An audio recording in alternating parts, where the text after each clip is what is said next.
നാദേന്ദ്രിയം. രചന ദക്ഷ. അവതരണം ഷാഹുൽ മലയിൽ. Editing Faisal C എന്ന് ഊഞ്ഞേരി. എന്തിനാ ഇത്ര പെട്ടെന്ന് പോകുന്നേ? കുറച്ചു ദിവസം കൂടി കഴിഞ്ഞിട്ട് പോയാൽ പോരെ? അടുക്കളയിൽ ഉച്ചയൂണിൽ അരി കഴുകിയിടുന്നതിനിടയിൽ ബോബി തനിക്കരികിൽ നിന്ന് സാമ്പാറുള്ള പച്ചക്കറി നുറുക്കുന്നവളോടായി തിരക്കി. നടന്നേനെ. ചേച്ചിക്ക് ഇതെന്താ? ഇതന്നെ ഇങ്ങനെ ഒരു കാര്യത്തിനായതുകൊണ്ടാ അങ്ങേര് നിന്ന്. ഇല്ലെങ്കിൽ സിംഹം പണ്ടേ കാട് കയറിയനെ. അവൾ അരിഞ്ഞു വെച്ചിരുന്ന ക്യാറ്റിൽ നിന്ന് എടുത്ത് കടിച്ചുകൊണ്ട് ഭൂവിയോടായി പറഞ്ഞു. അവളുടെ ആ വർത്തമാനവും ആക്ഷനെല്ലാം കാണേ ഭൂവിക്ക് ചിരി പൊട്ടി. എന്നാ പിന്നെ സിംഹണിക്കൊന്നും പറയായിരുന്നില്ലേ, നമുക്ക് കുറച്ചു ദിവസം കൂടി കഴിഞ്ഞ് കാട് കയറാൻ സിംഹേട്ടാന്ന്? ചിരി ഒതുക്കിക്കൊണ്ടുള്ള ഭൂവിയുടെ ആ പറച്ചിൽ കേട്ടതും അവളുടെ ചുണ്ടുകളൊന്ന് കൂർത്തു വന്നു. അതുകൂടി കണ്ടത് അവൾ പൊട്ടിച്ചിരിച്ചു പോയി. വേണ്ട കേട്ടോ ചേച്ചി, ഈടായിട്ട് കെട്ടിയവനെ പോലെ കെട്ടിയവളിനെ കളിയാക്കുന്നത് ഒരു തൊഴിലായി എടുത്തിട്ടുണ്ട്. അവൾ ഭൂവിയെ നോയി കണ്ണൂർക്കിക്കൊണ്ട് പറഞ്ഞു. കണ്ടുപിടിച്ച് കളഞ്ഞല്ലോ എടി ഭയങ്കരി. ബോയി കാര്യഭാഗത്തിൽ അവളെ നോക്കി പറഞ്ഞു. ചേച്ചി. നീലിത്തിരി കടുപ്പിച്ച് വിളിച്ചുകൊണ്ട് അവളെ നോക്കി കണ്ണൂർപ്പിച്ചു. ഇല്ല, ഞാൻ നിർത്തി. ആൾ പറഞ്ഞുകൊണ്ട് നനഞ്ഞ കൈ ഉടുത്തിരുന്ന നേരിയതിന്റെ അറ്റത്തുടച്ചു. എന്നിട്ട് എപ്പോഴാ നിങ്ങൾ പോകുന്നതെന്ന് വല്ലതും പറഞ്ഞോ നിന്റെ ഇന്ദിരേട്ടൻ? ആൾ ചോദിക്കുന്നതിന് മുമ്പ് കൈയെത്തിച്ച് മുകളിൽ നിന്നൊരു ടപ്പ താഴേക്ക് എടുത്തു. നാളെ രാവിലെ തന്നെ ഇറങ്ങണമെന്നാ പറയുന്നേ. അതിന് അത്ര നേരത്തെ പോകുന്നേ? ഉച്ചയോണ്ട് കഴിഞ്ഞിട്ട് സമാധാനത്തിൽ പോകുന്ന വേണ്ടി നിന്റെ കെട്ടിയനോട്? ഞാൻ ചെന്ന് പറയേണ്ട താമസം. ഇപ്പൊ തലവലിക്ക് സമ്മതിക്കാൻ വരും. ആൾ മുഖം വീർപ്പിച്ചുകൊണ്ട് തന്നെ പണി തുടർന്നു. നീ ഒന്ന് പറഞ്ഞോക്കടി പെണ്ണെ, എങ്ങാനും പുള്ളി സമ്മതിച്ചാലോ? ഭൂവി അവളെ പ്രോത്സാഹിപ്പിച്ചു. അതൊന്നും നടക്കില്ല എന്റെ ചേച്ചി, അങ്ങോർക്ക് എത്രയും പെട്ടെന്ന് ആ മല കയറിയാൽ മതിയെന്നാ. ആൾ തലേന്ന് രാത്രിയിൽ അവന്റെ പ്രണയവാക്കുകൾ ഓർക്കെ ഒരു ദീർഘനിശ്വാസത്തോടെ പറഞ്ഞു. അതെന്താടി അങ്ങനെ? ഇത്ര ധൃതി പിടിച്ചോടാൻ മാത്രം എന്താ അവിടെ? ഭൂവി അവൾ അരിഞ്ഞു വെച്ചിരുന്ന പച്ചക്കറികൾ ഓരോന്ന് എടുത്ത് അടുപ്പിലിരിക്കുന്ന മൺകലത്തിലേക്ക് ഇട്ടുകൊണ്ട് ചോദിച്ചു. അങ്ങനെയൊക്കെ ചോദിച്ചാ അവളങ്ങനെ പ്രത്യേകിച്ചൊന്നുമില്ല. പക്ഷേ അത് ഇവിടുത്തെ പോലെയാണോ അവിടെ? ആൾ പറയാൻ ബുദ്ധിമുട്ടി. അല്ലേ? ആൾ വളഞ്ഞു മൂക്ക് പിടിക്കുന്ന കണ്ടതും ഭൂവി മാറിൽ കൈപ്പിണ ചെട്ടിക്കൊണ്ട് ഒരു താളത്തിൽ ചോദിച്ചു. ഇതേ ചോദ്യം ഞാൻ എന്റെ സിംഹത്തിനോട് ചോദിച്ചപ്പോ അങ്ങേര് പറഞ്ഞ മറുപടി എന്താണെന്നറിയോ? നീലി കണ്ണു വിടത്തിക്കൊണ്ട് ചോദിച്ചു. എന്താ? ഇവിടുത്തെ പോലെ ആണോടി പോത്തെ അവിടെ നമ്മൾ തനിച്ചല്ലേ എന്ന്. ആൾ ഇന്ദ്രനെ അനുകരിച്ച് പറഞ്ഞു. ഭൂവിക്ക് ചിരി പൊട്ടി. അപ്പൊ ഭാര്യയും ഭർത്താവും കൂടി മധുവിധ ആഘോഷിക്കാൻ പോകുന്ന പോക്കല്ലേ? ഭൂവി ചുണ്ടിൽ വിടർന്ന ചിരിയോട് തനിക്ക് മുമ്പിൽ നിൽക്കുന്നവളെ നോക്കി ഒരു താളത്തിൽ ചോദിച്ചു. അങ്ങനെയൊന്നുമില്ല കേട്ടോ. തന്നെ മുഖമുയർത്തി നോക്കാൻ നാണം കലർത്തിക്കൊണ്ടുള്ള അവളുടെ പതുങ്ങിയ മറുപടികൾക്ക് ഭൂവിയുടെ ചുണ്ടുകളിൽ ചിരിക്കും മധുരമേറി. എങ്ങനെയൊന്നുമില്ലാന്ന് ആൾ രഹസ്യം ചോദിച്ചു. അയ്യേ ചേച്ചിക്ക് ഇതെന്താ? അവൾ ചിണുങ്ങി. നീലിയുടെ ആ മുഖഭാവം കാണേ ഭൂവിക്ക് രസമേറി. അവൾ വീണ്ടും ഓരോന്ന് ചോദിച്ചും പറഞ്ഞു അവളെ വശം കെടുത്തിക്കൊണ്ടിരുന്നു. ആ അടുക്കളയിൽ ആകമാനം അവരുടെ കളിച്ചിരികളുടെ ശബ്ദശകലങ്ങൾ ഉയർന്നു കേട്ടു. ഇനി എന്നെ കളിയാക്കി ഞാൻ പോവുകയെ. ആൾ ഭൂവിക്ക് നേരെ വിരൽ ചൂണ്ടിക്കൊണ്ട് കൊച്ചുകുട്ടികളെ പോലെ മുഖം വീർപ്പിച്ചു. എങ്ങോട്ടാ? അട്ടപ്പാടിക്കാ? അവൾ ചിരി ഒതുക്കിക്കൊണ്ട് ചോദിച്ചു. ചേച്ചി. അവളുടെ ശബ്ദം ദയനീയമായി. എന്തായാലും ഇനിയിപ്പോ പോവാതിരിക്കാൻ പറ്റില്ലല്ലോ. എന്നാ പിന്നെ ഇന്നത്തെ ദിവസം അടിച്ചു വിളിക്കുന്നതിന് മുന്നോടിയായി നല്ല അടിപൊളി സദ്യ തന്നെ ഉണ്ടാക്കാൻ നമുക്ക്. ഭൂവി അവളെ നോക്കി പറഞ്ഞു. എന്നാ പിന്നെ ഞാൻ വേഗതൊക്കെ ഒന്ന് ഒതുക്കട്ടെ ചേച്ചി. എന്നാ ഉണ്ടാക്കാൻ പോകുന്നേ? എനിക്കിഷ്ടമുള്ള മതിയേ. അവൾ കൊഞ്ചലോടെ പറഞ്ഞു. സിംഹിനിക്ക് ഇഷ്ടമുള്ള എന്തായാലും ഉണ്ടാക്കാം. നിന്റെ ഇന്ദ്രിയേട്ടനെ ഇട്ടിക്കണ്ണ ചിക്കൻ മതിയാവൂല അല്ലേ? ഭൂവി ചിരിച്ചു. ചേച്ചി. എന്നാ പിന്നെ ദേവേന്ദ്രന്റെ ആണി സ്പെഷ്യലായിട്ടൊരു പായസം തന്നെ ഉണ്ടായിക്കോ. ഭൂവി ഒരു കുസൃതിയോടെ പറഞ്ഞു. കണ്ടോ ആ മയ്യേട്ടന്റെ കൂടെ കൂടി അങ്ങനെ സകല കയ്യിരിപ്പും ചോർത്തി എടുത്തിട്ടുണ്ട്. ആളൊരു കെറുവോടെ പറഞ്ഞു. എന്റെ നാഥന്റെ കയ്യിരിപ്പിന് എന്താടി ഒരു കുഴപ്പം?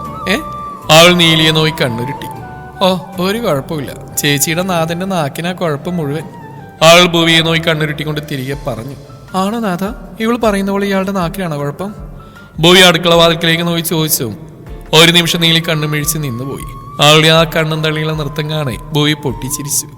ആ ചിരി കേട്ടപ്പോഴാണ് ആൾക്ക് താൻ പറ്റിക്കപ്പെട്ടാണെന്ന് മനസ്സിലായത്.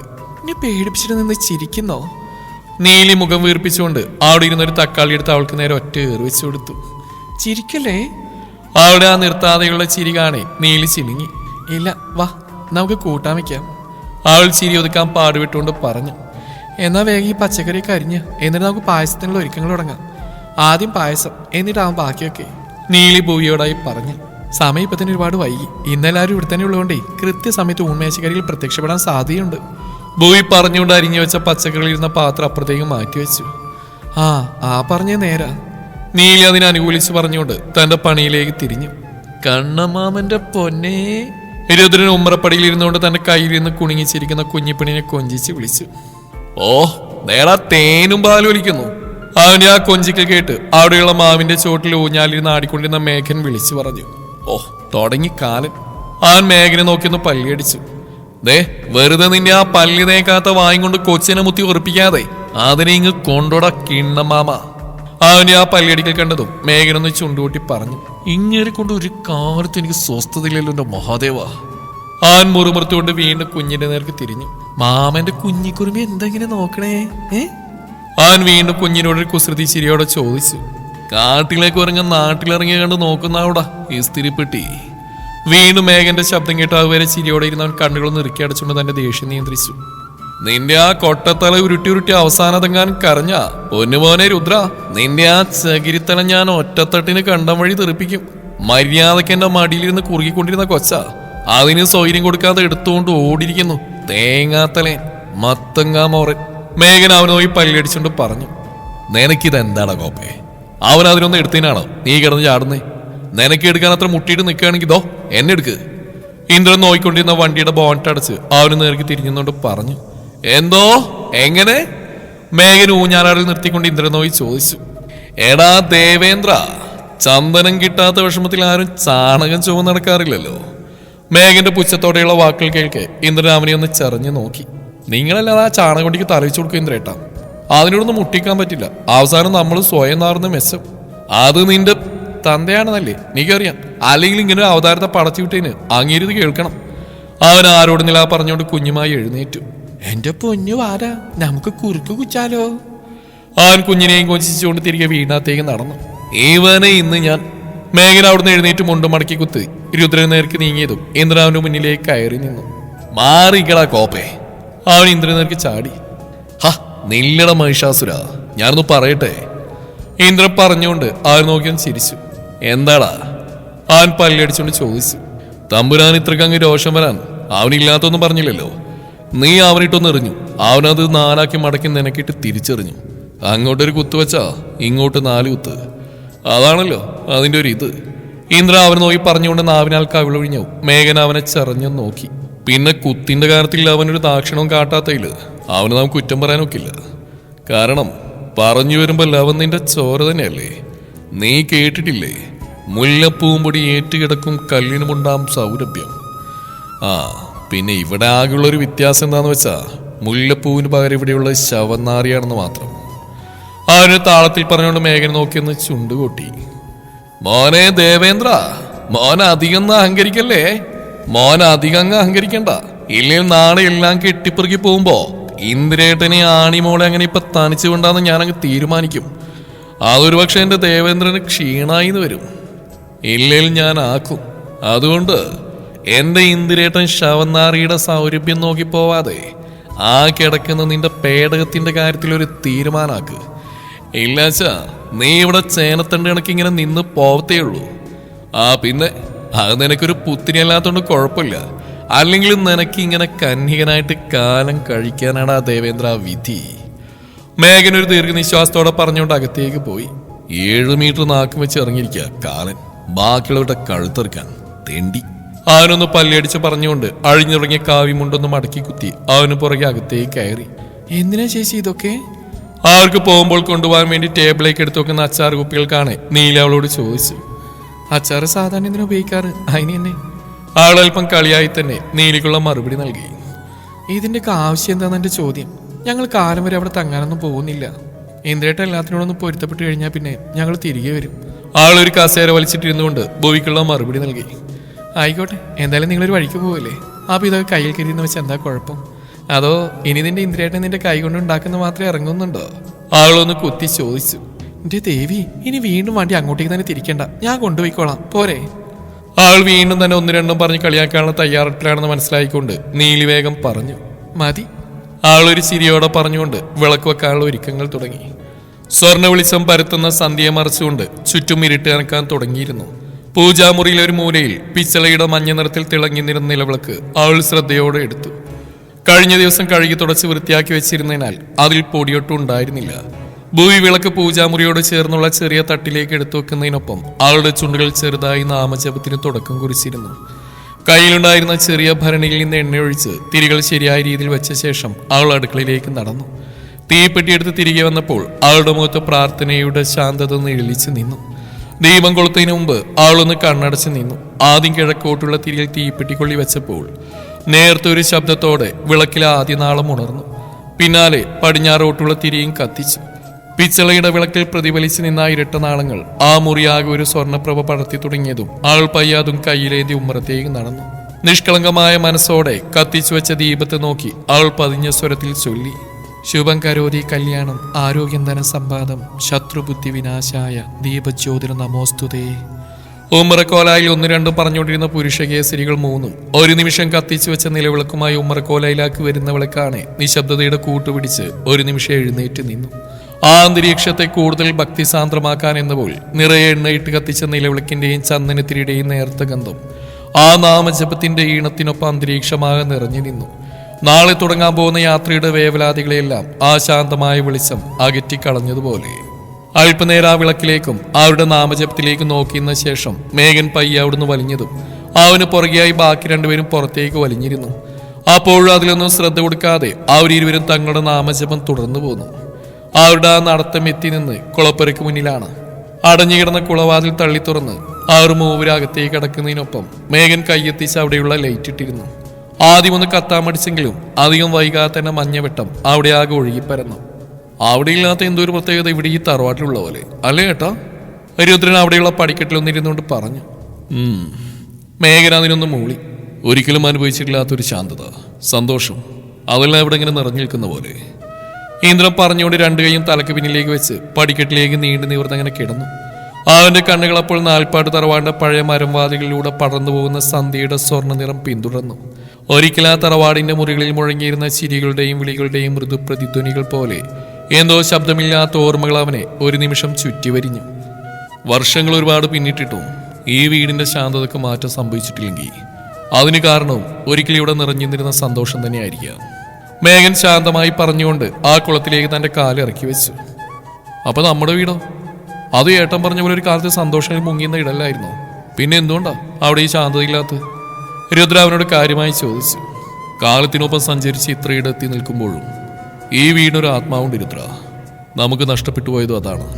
ഇന്ദ്രൻ മന്ദമായി പറഞ്ഞു. അവന്റെ ശബ്ദത്തിൽ ആലോചനയുടെ ചൂട് കലർന്നു. ഇവിടെ ഇങ്ങനെ വന്നിരിക്കുമ്പോൾ നമ്മൾ ഒറ്റക്കാണെങ്കിലും ആരോ നമ്മൾ കേൾക്കുന്നുണ്ടെന്ന് തോന്നും. ഈ വീടിന്, ഈ മണ്ണിന്, ഈ വായുവിന് എല്ലാത്തിലും ജീവന്റെ തുടിപ്പ് നിറഞ്ഞു നിൽക്കുന്ന പോലെ. മേഘൻ പറഞ്ഞുകൊണ്ട് തനിക്ക് മുകളിൽ കാണുന്ന ആകാശത്തിലേക്ക് കണ്ണു നട്ടു. അതേ ഏട്ടൻ പറഞ്ഞ സത്യ. ഇപ്പോഴാ ജീവിക്കണം എന്നൊരു തോന്നൽ വന്ന് തുടങ്ങിയത്. ഇത്രനാളും ജീവിച്ചെല്ലാം ഒരു ജീവിതമേ അല്ലാത്ത പോലെ. രുദ്രൻ തങ്ങൾ കടന്നു വന്ന കല്ലുവാകിയ നടവഴികളിലൂടെ ഒരു എത്തിനോട്ടം നടത്തിക്കൊണ്ട് ഏതോ ഓർമ്മയിലെന്നോണം പറഞ്ഞു. പരുന്തിൻ ചിറകിലൂടെ നീളെ കാറ്റൊഴുകിയതുപോലെ മൃദുവായ ആ നിമിഷം അവർ മുഴുവൻ പൊതിഞ്ഞു. പഴയ ഓർമ്മകൾക്കും പുതുമയാർന്ന ശാന്തതയ്ക്കുമിടയിൽ അവർ മൂവരും കുറെ നേരം വാക്കുകൾക്കതീതമായ ഒരനുഭവം പങ്കിട്ടു. ഒരിക്കലും അനുഭവിച്ചിട്ടില്ലാത്തൊരു ശാന്തതയുടെയും ഹൃദയത്തിൽ തീർക്കാത്തൊരു സന്തോഷത്തിന്റെയും സമാധാനത്തിന്റെയും പുതുപാത തേടിയുള്ള യാത്രക്ക് ഇവിടെ നിന്ന് തുടക്കം കുറിക്കപ്പെട്ടിരിക്കുന്നു. ആ സമയം ആരൊന്നും പറഞ്ഞില്ല, ആരും സംസാരിക്കേണ്ടതുമില്ലായിരുന്നു. വാക്കുകൾക്ക് അർത്ഥം നഷ്ടപ്പെട്ട പോലെ അവിടെയുള്ള അന്തരീക്ഷം തന്നെ എല്ലാം പറയുന്നുണ്ടായിരുന്നു. ആ തറവാടിന്റെ പഴയ മുറ്റത്ത് മൗനമായി ചാഞ്ഞു വീശുന്ന കാറ്റ് കുളക്കരയിൽ ആലപ്പച്ചയുടെ സംഗീതത്തോട് ചേർന്ന് ഒരു തനതായ രാഗം തീർക്കുകയായിരുന്നു. ആ സംഗീതത്തിൽ അവർക്ക് ഓരോരുത്തർക്കും പൂർണ്ണമായി ലയിക്കാതിരിക്കാൻ കഴിഞ്ഞില്ല. ആ സുഖമുള്ള അനുഭൂതിയിൽ മുങ്ങി നിവർന്നപ്പോൾ രുദ്രൻ ദൂരേക്ക് നോക്കി നിന്നു. ആ കാഴ്ചയിൽ അവൻ കാണുന്നത് വെറും മണ്ണും മരങ്ങളുമല്ലായിരുന്നു. കാലം കൊണ്ടുപോയ അനവധി ഓർമ്മകളുടെ തിരമാലകൾ അവന്റെ കണ്ണുകളിൽ മടങ്ങിയെത്തുകയായിരുന്നു. മേഘന്റെ മുഖത്ത് ആഴത്തിലുള്ള ഒരു സമാധാനത്വം പതിഞ്ഞിരുന്നു. അവനിതൊരു തിരിച്ചുവരവ് പോലെ തോന്നി. സ്വയം തന്നെ നഷ്ടപ്പെട്ടിരുന്നത് എവിടെയോ നിന്ന് തിരികെ കണ്ടെത്തുന്ന പോലെ. ഇന്ദ്രൻ ആ രണ്ടുപേരെയും നോക്കി മൗനമായി പുഞ്ചിരിച്ചു. ആ പുഞ്ചിരിയിൽ വാക്കുകൾക്കപ്പുറം പറയാനാവാത്ത ഒരു നന്ദിയും ഓർമ്മകളിൽ ഉറഞ്ഞു നിൽക്കുന്ന സ്നേഹവും കലർന്നിരുന്നു.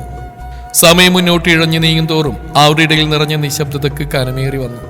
അതിനകത്ത് നിറഞ്ഞു നിൽക്കുന്നത് പഴയ ദിനങ്ങളുടെ പ്രതിധ്വനിയായിരുന്നു. ചിരികളുടെയും മഴയിലോടിയ ബാല്യകാലത്തിന്റെയും അനന്തമായ പ്രതീക്ഷകളുടെയും അനുഭവിച്ചറിയാൻ കഴിയാതെ പോയ സ്നേഹലാളനുകളുടെയും എല്ലാം ഛായ ഒരുപോലെ അതിൽ ഇടകലർന്നൊഴുകി. ഒരിക്കലും അനുഭവിച്ചിട്ടില്ലാത്തൊരു ശാന്തത അവരാ നിമിഷത്തിലുടനീളം അനുഭവിച്ചു. മനസ്സിനകത്ത് ആകെ ഒരു സന്തോഷം. രാത്രി ഭക്ഷണ സമയത്ത് ഊൺമേശക്കരികിൽ എല്ലാവരും ഒത്തുകൂടുമ്പോൾ അവർക്കിടയിൽ പതിവില്ലാത്ത വിധം അവിടെയും മൗനം വീരുന്നുകാരനായി മാറി. അയ്യോ, ഞാൻ തീരെടുക്കാൻ മറന്നു, എടുത്തിട്ട് വരാം. ഭൂവി ഇരുന്നിടത്ത് എഴുന്നേൽക്കാൻ ഒരുങ്ങിക്കൊണ്ട് പറഞ്ഞു. ഒന്നും വേണ്ട, ഉള്ളതിനെ ധാരാളം. ചേച്ചി ഇവിടെ ഇരിക്കേ. നീലി പറയുന്നതിനൊപ്പം അവളുടെ കയ്യിൽ പിടിച്ച് അവിടെ ഇരുന്നിടത്തേക്ക് തന്നെ ഇരുത്തി. നാളെ എത്ര മണിക്കാണ് ഇറങ്ങുന്നത്? മേഘൻ ഭക്ഷണം കഴിക്കുന്നതിന്റെ അലസമായ ഇന്ദ്രനോട് തിരക്കി. രാവിലെ ഒരു 5 മണിക്ക് അടുപ്പിച്ചിറങ്ങാന്നാ കരുതുന്നത്. അവൻ പറഞ്ഞുകൊണ്ട് പ്ലേറ്റിലേക്ക് അല്പം കൂടി ചോറ് വിളമ്പിയെടുത്തു. മേഘന അതിനൊന്നും മൂളി. ഒരു നിമിഷം മേശയ്ക്ക് ചുറ്റും വീണ്ടും മൗനം വീണു. ചോറ് വിളമ്പുന്ന ശബ്ദവും വെള്ളമൊഴിക്കുന്ന ശബ്ദവും മാത്രമേ കേട്ടിരുന്നുള്ളൂ. എത്ര നാളുകൾക്ക് ശേഷം ഇത്രയും പേരത്ത് ഇവിടെ ഇങ്ങനെ ഒരു തീന്മേശയ്ക്ക് ചുറ്റിനിരുന്ന് ഭക്ഷണം കഴിക്കുന്നറിയോ? ആ നിമിഷത്തെ അതിജീവിക്കാനെന്നോണം ഭൂവി തളികയിലെ കറി അല്പം തന്റെ പാത്രത്തിലേക്ക് പകർത്തിയെടുത്തുകൊണ്ട് ഒരു ചിരിയോടെ പറഞ്ഞു. അതെ ചേച്ചി, ഞാൻ ഒരുപാട് നാളുകൾക്ക് ശേഷം ഇങ്ങനെയൊക്കെ. ആളുടെ വാക്കുകൾ കേട്ട് നീലി പറഞ്ഞു. ഇന്ദ്രൻ ഭൂവിയെയും നീലിയെന്ന് തലയുയർത്തി നോക്കി. ഇങ്ങോട്ട് വന്നതിന് ശേഷം രണ്ടാളും നല്ല രീതിയിൽ അടുത്തിട്ടുണ്ട്. മുറിയിലേക്ക് വരുന്ന സമയമൊഴിച്ച് ബാക്കിയെല്ലായ്പ്പോഴും അവർ ഒരുമിച്ചാണ്. അവന്റെ കണ്ണുകൾ നീലിയിൽ തങ്ങി നിന്നു. അവൾ ഇത്ര വാചാലയായി കണ്ട നാളുകൾ കുറവായിരുന്നു. ഈ 2 ദിവസം കൊണ്ട് അവൾ ഒരുപാട് മാറിയതുപോലെ ആ കണ്ണുകളിലെ തിളക്കം അതിന് തെളിവാണ്. നാളെ നിങ്ങൾ പോയാൽ പിന്നെ ഇവിടെ വീണ്ടും ശാന്തതയാവും, ഭൂവി ഒന്ന് മന്ദസിച്ചുകൊണ്ട് പറഞ്ഞു. അവളുടെ ആ സംസാരം കേട്ടതും അതുവരെ പാത്രത്തിലേക്ക് മാത്രം ശ്രദ്ധിച്ചിരുന്ന മേഘന്റെ കണ്ണുകൾ അവളിൽ പതിഞ്ഞു. ബൊമ്മിയെ, അവളുടെ കണ്ണുകളിലെ നിരാശ പിടിച്ചെടുത്ത പോലെ അവനൊന്ന് വിളിച്ചു. അവളവനെ തല ഉയർത്തി നോക്കി. നാദേട്ടന് കുറച്ച് തീയിലെടുത്തിട്ട് പാടി. അവളെ നോക്കി കെഞ്ചി. ഞാനിപ്പോ കൊണ്ടുവരാം, അവൾ പറഞ്ഞുകൊണ്ട് അടുക്കളയിലേക്ക് നടന്നു. അതിനെ ഒന്ന് സ്വസ്ഥമായിട്ട് ഇരുന്ന് ഉണ്ണാൻ പോലും സമ്മതിക്കരുത് കേട്ടോ. അവൾ പോയ വഴിയെ നോക്കിയിരിക്കുന്നതിനോടായി രുദ്രൻ പറഞ്ഞു. എന്റെ കെട്ടികളോട് ഞാൻ കുറച്ച് കറി എടുത്തിട്ട് വരാൻ പറഞ്ഞു. നിനക്കെന്താടാ ഇസ്തിരിപ്പെട്ടി ഇത്ര കുത്തല്? ആനെ രുദ്രൻ പുച്ഛിച്ച് വിട്ടു. നിങ്ങൾക്ക് പോയി എടുത്തൂടെ? അതിനെന്തിനാ പാത്രത്തിന് ഇടയ്ക്ക് വെച്ച് എഴുന്നേൽപ്പിച്ചിട്ട്? അവൻ മേഘന നോക്കി കണ്ണു ഉറപ്പിച്ചു. എനിക്ക് സൗകര്യമില്ല, അവൻ പറഞ്ഞുകൊണ്ട് അവിടുന്ന് പ്ലേറ്റ് എടുത്ത് എഴുന്നേറ്റ്. ഹൈ, ഇയാളിത് എന്തോന്ന്? രുദ്ര അവർ നോക്കി പറഞ്ഞു. എന്റെ ഭാര്യയുടെ വീട്, അവള് വെച്ച കറി. ഞാൻ എനിക്ക് തോന്നുന്ന പോലെ അവളോട് ഓരോന്നും പറയും. അതൊന്നും അനിയൻകുട്ടൻ തൽക്കാലം അന്വേഷിക്കാൻ വരണ്ട. എന്തെങ്കിലും സ്വന്തമായിട്ട് ഒരെണ്ണത്തിനെയും കെട്ടിയെടുക്കാലോ. നിന്റെ ഈ അനുകമ്പയൊക്കെ അവളോട് കാണിച്ചാൽ മതി കേട്ടോടാ, മൊട്ടത്തോടെ. ആ തന്നെ നോക്കി കണ്ടിട്ടുന്നവന്റെ പാത്രത്തിൽ നിന്ന് പപ്പടം എടുത്ത് കടിച്ച് പറഞ്ഞുകൊണ്ട് അടുക്കള ലക്ഷ്യം വെച്ച് നടന്നു. അതിന്റെ ചോരവിട്ടുള്ള പോക്ക കാലൻ. അവന്റെ ആ പോക്ക് നോക്കി രുദ്രൻ പല്ലിയടിച്ചു. അവൻ പറഞ്ഞ പോലെ അതവന്റെ പ്രോപ്പർട്ടി അല്ലേടാ, അപ്പൊ അവന് എന്തു വേണേലും ആവാതില്ല. അസൂയപ്പെട്ടിട്ട് കാര്യമില്ല. അവന്റെ ആ വർത്തമാനം കേട്ടുകൊണ്ട് ഇന്ദ്രൻ പറഞ്ഞു. U to? രുദ്രൻ കണ്ണുരുട്ടിക്കൊണ്ട് ചോദിച്ചു. 6 കൊലയെ കണക്ക് 30-ാം വയസ്സിൽ താലിയെടുത്തോടാതെ വേഗം ഒന്നിനെ കെട്ടി കൂടെ കൂട്ടിക്കോ. ഇല്ലാച്ചാ മോനിങ്ങനെ നിന്നു പോകത്തേ ഉള്ളൂ. ആ പോയവൻ നിന്നെ പിടിച്ച് കെട്ടിക്കൊന്ന് ഈ സ്വപ്നത്തിൽ പോലും വിചാരിക്കണ്ട. അവനിപ്പോഴും നീ അവന്റെ കുഞ്ഞിക്കണ്ണനാ. അതുകൊണ്ട് ചേട്ടൻ പറയുന്ന കേട്ട് വേഗം ഒന്നിനെ കണ്ടുപിടിച്ചോ, അതാ നിനക്ക് നല്ലത്. ഇന്ദ്രൻ അവനെ കാര്യമായി ഉദ്ദേശിച്ചു. അല്ലെങ്കിലും നിങ്ങൾ രണ്ടിടത്തിനെ കൂട്ട് 30-ാം വയസ്സിൽ താലിയെടുത്ത് ഓടാൻ ഈ രുദ്രനെ കിട്ടില്ല. എനിക്ക് എന്റെ ദാമ്പത്യ ജീവിതത്തെ കുറിച്ച് വ്യക്തവും സ്ഫുടവുമായ കാഴ്ചപ്പാടുകളുണ്ട്. അല്ലാതെ നിങ്ങൾ രണ്ടിടത്തിനെ പോലെ മുടി നരച്ചേർത്ത് താലിമാലയും കൊണ്ട് പെണ്ണിന്റെ പുറകെ ഓടിലേ രുദ്രനാഥൻ. അവൻ ഇന്ദ്രനെ അടപടലം പുച്ഛിച്ചുകൊണ്ട് പറഞ്ഞു. അവന്റെ ആ സംസാരം കേൾക്കെ നീലി അറിയാതെ തന്നെ ചിരിച്ചുപോയി. അവളുടെ ഈ ചിരി കേട്ടതും ഇന്ദ്രൻ വീണ്ടും അവളെ കണ്ണുരുട്ടി പേടിപ്പിച്ചു. നിങ്ങൾ ഈ ഇരിക്കുന്നതിന്റെ കയ്യും പിടിച്ച് വലിച്ച അമ്പലപ്പറമ്പിലൂടെ വെടികൊണ്ട സിംഹത്തെ കൂട്ട് ഓടിയ ഓട്ടത്തിന്റെ കാര്യമൊക്കെ നമ്മൾ അറിഞ്ഞതാ. അതുകൊണ്ട് നിങ്ങൾ അതൊക്കെ വിട്. രുദ്രൻ പറഞ്ഞതും ഇനി അവിടെ നിന്ന് താൻ ചിരിച്ചു പോകാൻ തോന്നിയ നീലി അവിടുന്ന് പാത്രം എടുത്ത് എഴുന്നേറ്റു. വെറുതെ അല്ലടാ ആ കാലം നിന്നെ ഇടയ്ക്കിടയ്ക്ക് എടുത്തിട്ട് അലക്കുന്നേ. ഇന്ദ്ര അവൻ നോയി പറഞ്ഞുകൊണ്ട് അവിടുന്ന് തിരിഞ്ഞടന്നു. എന്റെ പൊന്നിന് എന്താടി വിഷമം? നാഥനില്ലടി കുഞ്ഞമ്മണി നിനക്ക്? അടുക്കളയിലേക്ക് പാത്രങ്ങളുമായി നടന്നവരുടെ കാതുകളെ വരവേറ്റത് അവന്റെ ഈ വാക്കുകളാണ്. ആരുടെ പതുങ്ങിയുള്ള സംസാരം കേട്ടതും വാതിൽക്കൽ തന്നെ നിന്ന് അവൾ അകത്തേക്കൊന്ന് എത്തി നോക്കി. അകത്ത് അടുക്കള ചുമരിൽ നിൽക്കുന്ന ഭൂവിയുടെ ഇരുകവിളിയെയും പൊതിഞ്ഞു പിടിച്ചുകൊണ്ടുള്ള മേഘന്റെ ആ സംസാരം കേൾക്കെ നീലിയുടെ കണ്ണുകളൊന്ന് പിടഞ്ഞെങ്കിലും അവൾ അവരിൽ നിന്ന് ഓട്ടം മാറ്റിയില്ല. ഒരു കുഞ്ഞിനെ കൊഞ്ചിക്കുന്ന പോലെ അവളെ കൊഞ്ചിക്കുന്നവനെ കാണെ അവളിൽ അത്ഭുതം നിറഞ്ഞു. ഈയുടെ ഒച്ചപ്പാടും അവളുമായിട്ട് നടക്കുന്നവൻ തന്നെയാണോ ആ നിൽക്കുന്നതെന്ന് അവൾക്ക് തോന്നിപ്പോയി. കണ്ടു കഴിഞ്ഞോ? ചെവിക്കരികിൽ വന്നുകൊണ്ടുള്ള ആ ചോദ്യം കേട്ടതും അവൾ ഞെട്ടിക്കൊണ്ട് തിരിഞ്ഞു നോക്കിയതും കാണുന്നു തന്നെ ഒരു വല്ലാത്ത ഭാവത്തിൽ നോക്കി നിൽക്കുന്ന ഇന്ദ്രനെയാണ്. അവനെ അവിടെ കണ്ടതും അവൾ നന്നായി തന്നെ പരിങ്ങി. നീ എന്തിനാണ് ഈ തങ്ങയിൽ ഇവിടെ വന്നിങ്ങനെ ഒളിഞ്ഞു നോക്കുന്നത്? എന്റെ മോൾ ആ പാത്രമൊക്കെ അവിടെ വെച്ച് വേഗം അങ്ങ് മുകളിലേക്കുവാ. നമുക്ക് കുറച്ച് കാര്യമായിട്ട് തന്നെ സംസാരിക്കാനുണ്ട്. അവനവളെ കൈ പിടിച്ച് മാറ്റിയെത്തിക്കൊണ്ട് അവളെ നോക്കി താടി ഒഴിഞ്ഞു. ഞാൻ വരാം, ഇന്ദ്രേട്ടൻ പോയിക്കോ. അവൾ തപ്പിത്തടഞ്ഞു. വരുമ്പോ നല്ല ചൂടുള്ള പാലൊരു ഗ്ലാസ് ഉണ്ടെങ്കിൽ എടുത്തോ. അവനവളെ നോക്കി പറഞ്ഞുകൊണ്ട് അവിടുന്ന് തിരികെ നടന്നു. എന്റെ ദേവി, ഈ സിനിമ എന്തോ കാര്യത്തിന് പ്ലാൻ ചെയ്യുന്നുണ്ടല്ലോ. അവൾ നഖം കടിച്ചുകൊണ്ട് സ്വയം പറഞ്ഞു. അത്താഴം കഴിച്ച് പോരായിട്ടാണോടി നീ നഖം കടിച്ചു നിന്ന്? അങ്ങോട്ട് വന്നുകൊണ്ടുള്ള മേഘന്റെ ചോദ്യം കേട്ടതും അവളൊന്ന് ഞെട്ടിക്കൊണ്ട് അവന് നേർക്ക് തിരിഞ്ഞു. നിനക്കെന്താണ് ആകെ ഒരു കള്ളലക്ഷണം? മേഘൻ അവളെ ഒന്ന് കണ്ണുരുക്കി നോക്കിയിട്ട് ചോദിച്ചു. ഇല്ലല്ലോ, അത് ചിലപ്പോൾ മഹേട്ടൻ അങ്ങനെ ആയിട്ട് തോന്നായിരിക്കും. ആളവന്റെ മുഖത്ത് നോക്കാതെ പറഞ്ഞുകൊണ്ട് അവിടുന്ന് ധൃതിയിൽ അടുക്കളയിലേക്ക് കയറി. ആ എന്നാ പിന്നെ അതായിരിക്കും. അവൻ സ്വയം പറഞ്ഞുകൊണ്ട് രണ്ടടി വെച്ചതിന് ശേഷമാണ് അവൾ പറഞ്ഞിട്ട് പോയത് എന്താ അവന് കത്തിയത്. ഓഹോ, അപ്പൊ ആ മുള്ളാണി കണ്ണാക്കിൽ നാക്കിക്കൊണ്ടായിരുന്നല്ലേ കൊച്ചു കുരുട്ട്. അവൻ പിറുപിറുത്തുകൊണ്ട് അവിടെ നിന്ന് നടന്നു നീങ്ങി. ഏതാനും പാർട്ടുകൾ കൊണ്ട് ഈ കഥ അവസാനിക്കുന്നതാണ്. കഥ അവസാനിച്ചാൽ ഉടൻ തന്നെ നീലാംബരി എന്ന മനോഹരമായ കഥ നമുക്ക് സമ്മാനിച്ച നീലാംബരി എഴുതുന്ന ഒരു action mass romantic story crush ആരംഭിക്കുന്നതാണ്. Thank U.